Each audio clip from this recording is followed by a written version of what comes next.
Hi friends, யாருக்கெல்லாம் கிராமம் பிடிக்குமோ ஒரு லைக் பண்ணிட்டு போங்க. வாங்க இன்றைக்கி நம்ம கிராமத்தில் நடக்கிற ஒரு சின்ன விஷயத்தை பற்றி பார்க்கலாம்.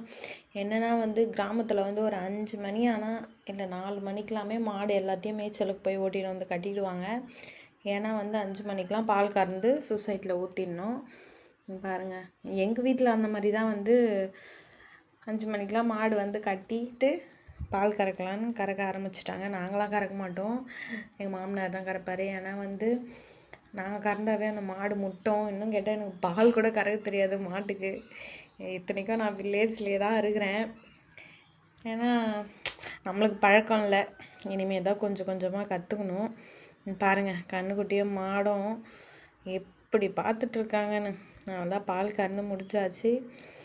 இப்போ இன்னொரு சொரை போடணும். ஏன்னா இது இந்த மாடு கண்ணுக்குட்டிக்கோசமே கொஞ்சம் பாலை அடக்கி வச்சுக்குமா. அதனால் திரும்பவும் குடுப்பாட்டிட்டு அதை பிடிச்சி கட்டிட்டு